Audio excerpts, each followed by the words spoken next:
Thank you for joining us. I'm your host, Molly Dacey, and for this episode, I'd like to welcome Ian Bancroft.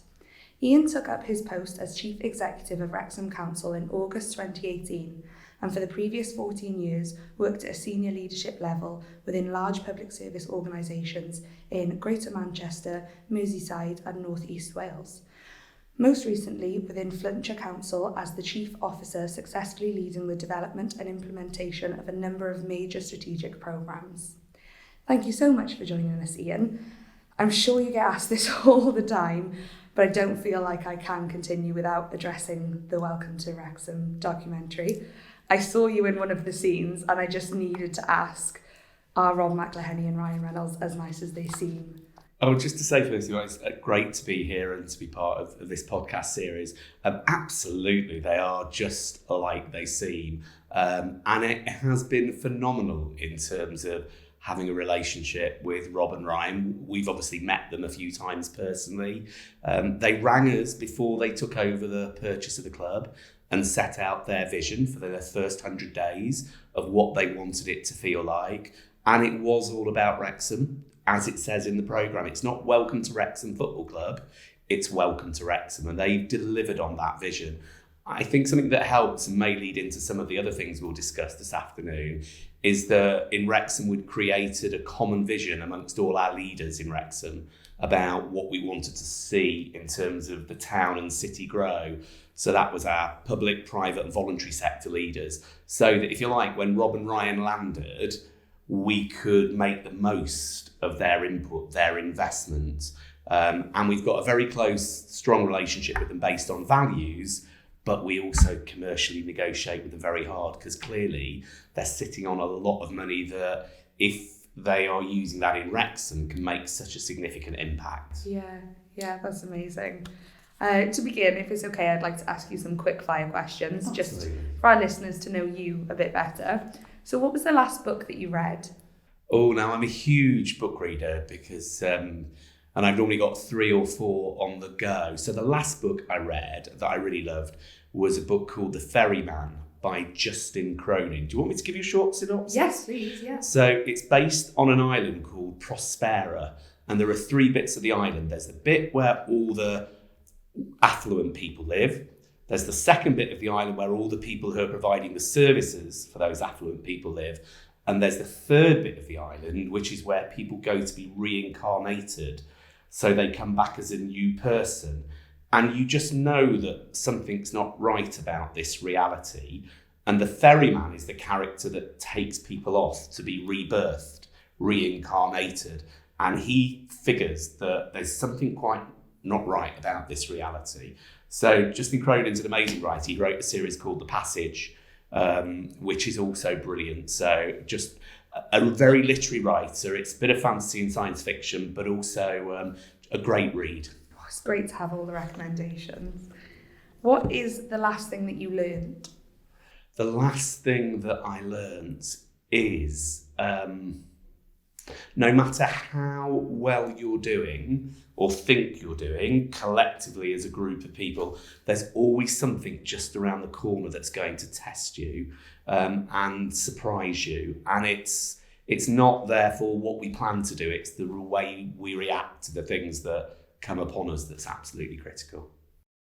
What's your greatest strength? My greatest strength? I think it's about being cooperative.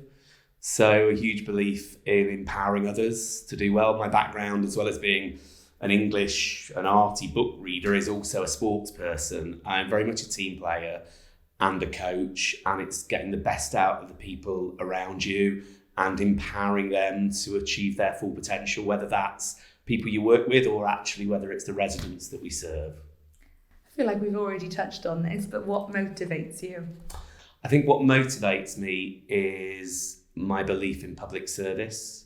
So I was brought up in a family where my other 2 twin sisters, one's a nurse, one's a teacher, and very much my mum and dad instilled those values into us in terms of wanting to make a difference that benefits people without treading on people's toes. So hence the cooperation bit is about trying to do something, but doing it in a way that people feel part of. So I think public service is something that means a lot to me, and for those that work with me, they also know the importance and the value that we need to place on that as well.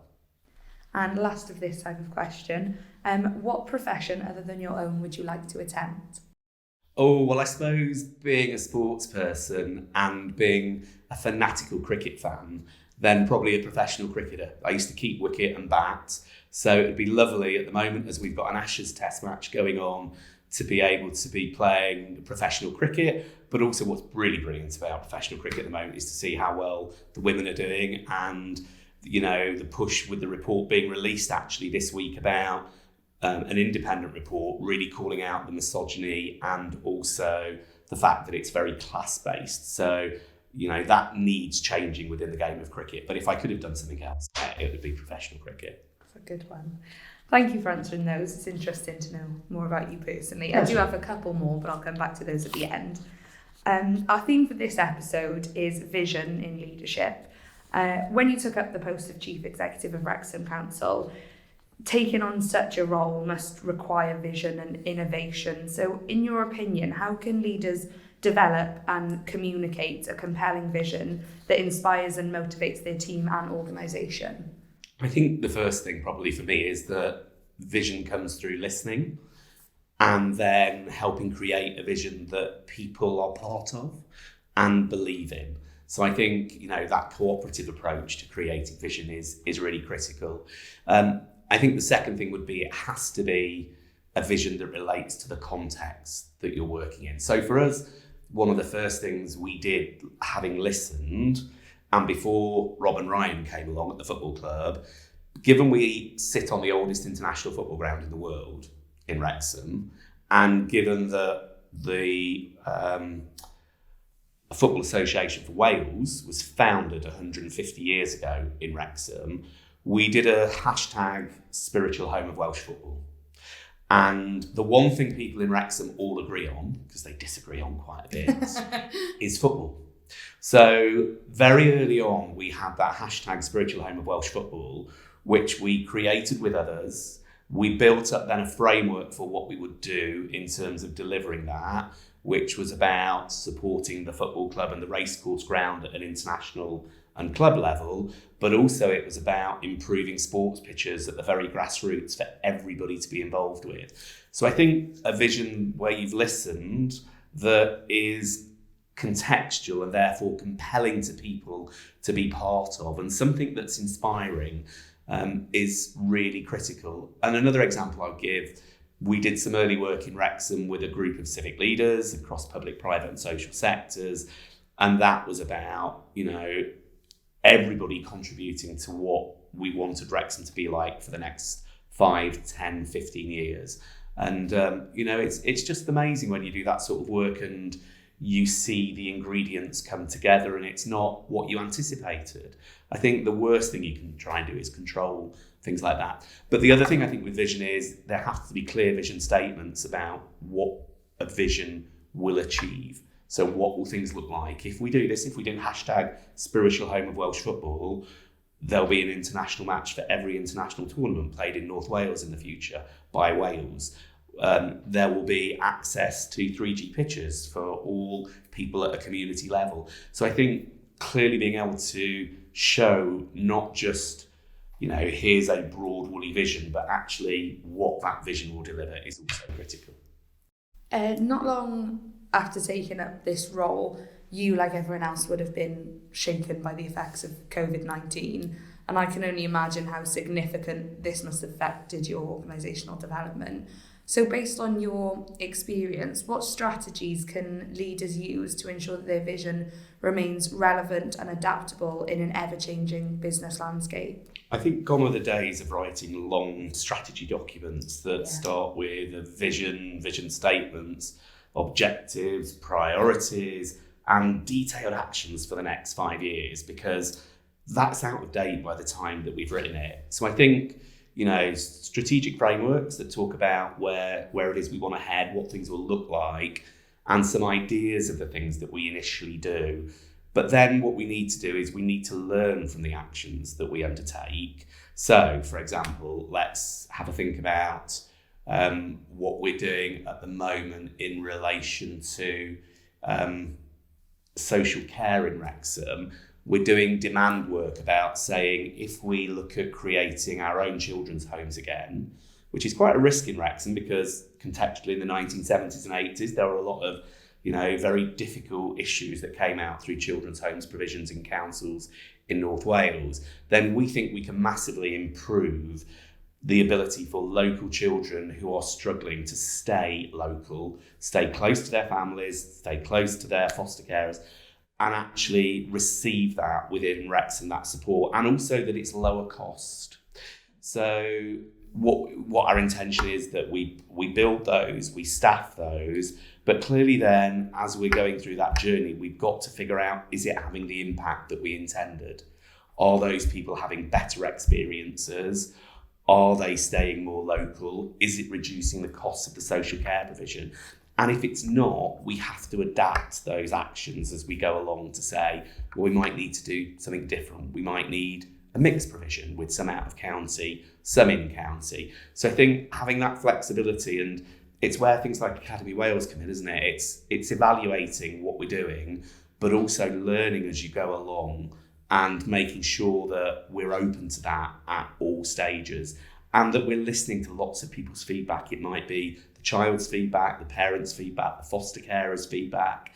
It might be other people feeding back. So I think you've got to make sure that you're intelligently using feedback loops and, using digital social media and also, IT and technology in terms of giving us some of that macro data that tells us what's happening. So flexible strategic frameworks, learning as we go and evolving and changing, I suppose, theory of change, adaptability, both being somebody who stands back from an issue and can say, right, I can see how that social care work's progressing, but also when it's going wrong, is prepared to get in there on the ground and actually sort it out. And we have to have leaders who are flexible enough to be able to be on the balcony and, be on the dance floor. Yeah.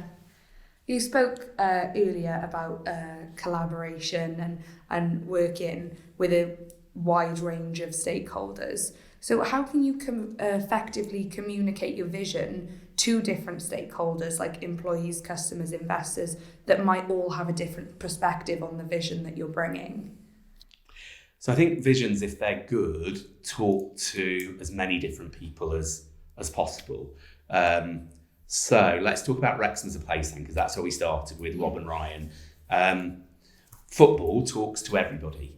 So we can pretty much talk about that message in the same way, although some people want to go and see Wrexham, some people want to go and see Wales, some people want to play for their local team. So our delivery of that vision needs to be multifaceted in terms of relating to everybody in the way they want to get involved with football.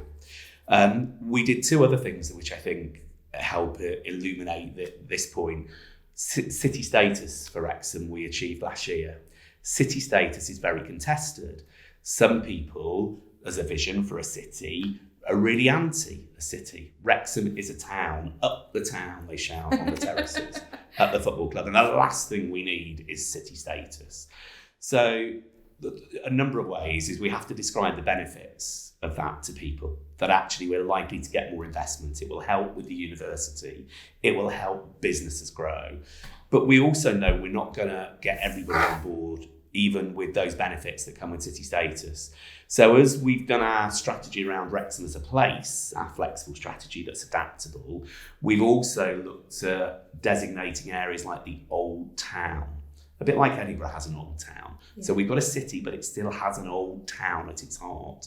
So I think, that pluralism around a vision, that it can be different things to different people. We're a city, but we've got an old town, we've got heritage, we've got a football ground that's been regenerated, a modern university. It can relate to different people in different ways. And then the third example I'll probably use is we did a big piece of work around City of Culture last year, which we were runner-up with to Bradford. And a bit like football, I've never seen so many people actually engage with something in Wrexham, that everybody wanted to be part of that and wanted to be part of it positively. But a bit like we need to have a different face for something, culture means different things to different people. So it's allowing people to define what culture in Wrexham means for them. Some people would define Wrexham's culture as being edgy, punky, not refined. People are very entrepreneurial. They create things. So Comic Con was founded in Wrexham, a big Comic Con, and Focus Wales, a big music festival. So we've got lots of people who are prepared to do things.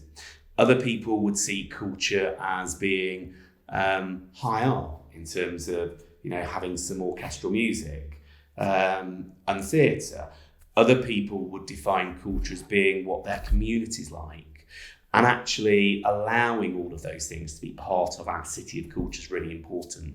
So I think those examples and plurality and difference and recognising we can have difference within a vision helps buy everybody in. Yeah. How can leaders measure the progress and successful implementation of their vision? I think if we've set a vision out with some vision statements at the start, that's really critical. It's why those statements are really clear that, if by #spiritual home of Welsh football, we want to see international football return to the oldest international football ground in the world, then that's quite easy, isn't it? Yeah. So I think those vision statements help. I think evaluating and learning as we go, because we're not leaving it too long, we're almost doing it as part of the process. So it's actually the evaluation and telling us whether the first step on the journey is right actually helps us determine the second step, but also figures out if we're progressing in the right direction. So I think that's really critical.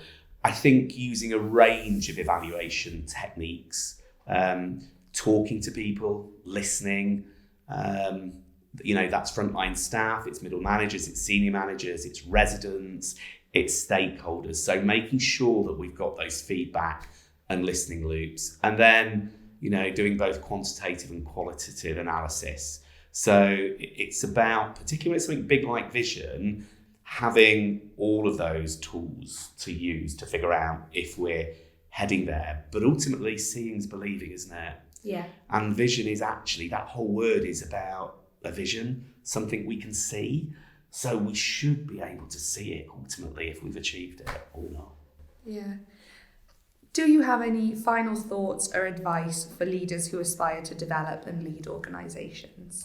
Be yourself, stay true to yourself, be strong with your values, that your values are who you are.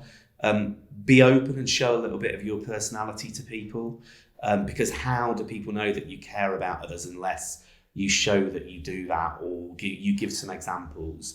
You can say you're like that, but unless you show a bit of yourself. So I can talk about public service, but unless I show what my family's like, who I grew up with, they don't understand where that comes from. So actually, you don't overdo the personal, but being personal actually is really important. And I think we never have enough time. That's something I've learned recently, losing my father. And, that idea that we never have enough time to complete the jobs we're doing or to complete relationships. Therefore, just make the most of every day and always try and leave things in a way that whoever's coming after us, actually, they're not picking up a mess. They're picking up something that we'll be proud of at whatever stage we finish doing it. Thank you so much for all the stories, ideas and advice. Just before we end, I'd like to ask you a few more quick fire questions, if that's okay. Of course it is. Do you or have you ever played an instrument? I have, but very badly. I used to play a violin, and it was quite screechy, I would guess. So I think my parents used to dread it. And also, if I got really annoyed as a teenage child, I'd probably screech it on purpose just to irritate the people that had upset me. So yes, but my daughters play instruments much better than I do. So it's lovely to see them play well-tuned instruments. Yeah. What is your favourite type of food? Favourite type of food? I love a real breadth of food, but probably Thai food I would go for, because I love something in a sauce. Yeah. And I love something that's spicy. Yeah. So you get that combination, I think, of Chinese and Indian with Thai, where you get the sauce and you get the spices. Oh, brilliant. What is your favourite noise? Oh, that's a really good question. My favourite noise. I meditate, which is one of the things and I do transcendental meditation, which is where you use a mantra, something that you repeat in your head. And then once you've repeated that mantra, you just let any thoughts that are in your head happen and then disappear. So I think the noise that I really love, and it's something I learned doing sport, is the noise of nothing when your head is totally clear and actually you're really clear-minded and very calm. So I think that is a state of being that has almost no noise to it, because you've created clearness in terms of your own mind. Because I think for me, I know when I'm not at my best, it's generally the noise in my head that's stopping me performing. Are you a morning person or a night owl? I'm both, but I'm not an afternoon person. So I would love to live probably in the Mediterranean, where you're up early, you sleep in the afternoon, and then you're up till late in the evening. Yeah, it seems like you might need to move. And well, given the way the climate's going, we may be there quicker than we anticipate. Yeah. Last question is, if you could have one superpower, what would it be? If I could have one superpower, then it'd probably be, it's going to sound really trite, isn't it? Love, I think, for everybody to genuinely have that ability to love others and feel loved. Because I think we can talk about kindness, and being kindness is great, but it's not always genuine. And I think, that love that we give people, and I think two things that underpin that, I'm sorry. So my superpower is to have love, but I think two things that underpin that are, to love people, you've got to understand them, or try and understand people, and you've got to be able to forgive. So I think superpower love, but underpinned by understanding and forgiveness. I think we'll allow it to be the one. Thank you, that's very kind of you. Thank you so much for joining us. I hope you enjoyed the experience as much as I have. Oh, it's been great. Thank you very much.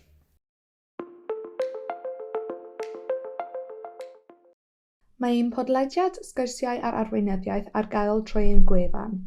Mae'r hawlfraint y podlediad yma yn cael ei gadw gan Llywodraeth Cymru. Our Conversations on Leadership podcast is available through our website. Copyright of this podcast is held by the Welsh Government.